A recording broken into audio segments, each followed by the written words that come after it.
Ukur baju di badan sendiri, ungkapan ini antara yang paling sinonim untuk menggambarkan mengenai pengurusan kewangan.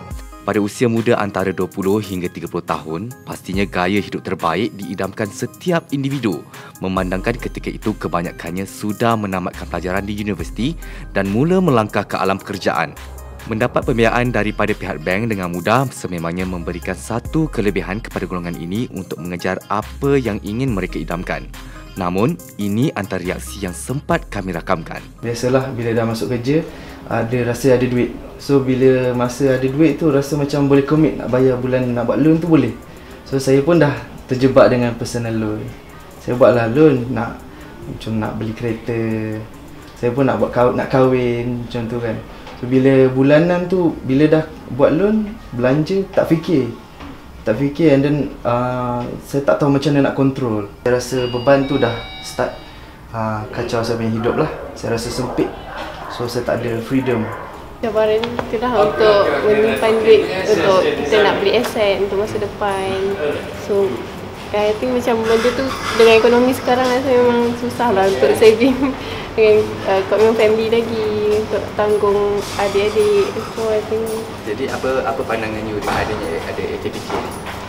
AKPK dapat membantu kita advice untuk kita manage untuk kita buat simpanan untuk masa depan untuk capai target kita lah. Pada November tahun lalu, Jabatan Insolvensi Malaysia mendedahkan bahawa lebih 60,000 rakyat Malaysia terbabit dalam kancah muflis dan mereka ini berusia antara 18 hingga 40 tahun. Manakala Agensi Kaunseling dan Pengurusan Kredit AKPK mendedahkan bahawa mereka yang berusia 30 hingga 40 tahun paling ramai berjumpa dari segi pengurusan kredit.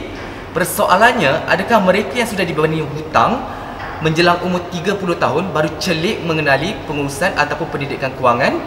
Ikuti kupasan ini. Agensi Kaunseling dan Pengurusan Kredit AKPK mendedahkan pada tahun lalu sahaja mereka yang berusia antara 30 hingga 40 tahun paling ramai merujuk kepada agensi berkenaan dari segi pengurusan kredit. Menerusi program pengurusan kredit PPK yang dijalankan sejak 2006 sehingga Disember 2018, agensi itu sudah membantu 256,579 peserta yang mengalami hutang atau pengurusan kredit membabitkan 19,345 kes hutang dengan nilai tunggakan 777.1 juta. Sebab mereka ni ada dalam program because orang yang dah 30 ke atas ni dah ada komitmen. Okey, dia dah ada keluarga. Dia dah ada pinjaman-pinjaman. Katalah dulu dia ada kad kredit ataupun dia ada personal loan. So bila dia dah meningkat umur dia mungkin akan beli rumah dan sebagainya. So jadi kalau pengurusan hutang mereka daripada awal tak elok, so of course bila dia dah masuk kepada umur ni dia dah jadi terbeban lah. Perancangan kewangan memainkan peranan penting bagi memastikan golongan muda khasnya tidak terbabit dengan krisis kewangan pada masa depan, dan ini komen yang diberikan.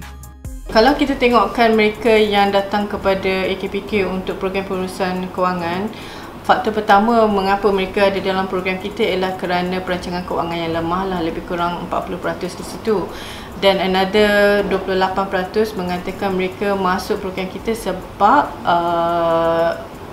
kos sara hidup yang tinggi lah. Jadi untuk orang muda, walaupun majoriti yang masuk dalam program di antara umur 30 kepada 50, tetapi untuk orang muda tu percentage lebih rendah. Tetapi kita sarankan kepada orang muda tu supaya membuat keputusan kewangan yang betul, so that bila dia dah ke 30 dan 40 dan 50 ni dia tak terperangkap lah ataupun terbelenggu dengan masalah kewangan lah. Setiap tahun, angka rakyat Malaysia yang merujuk kepada agensi itu untuk menyertai PPK semakin meningkat dengan petunjuk pada 2006 seramai 8,172 peserta memohon dan sepanjang 2018 rekod itu mencecah kepada lebih 250,000 peserta. Bagaimanapun, perkara itu bukan sesuatu yang dilihat negatif, malah menunjukkan semakin ramai rakyat negara ini berani membetulkan keadaan apabila berdepan dengan krisis kewangan.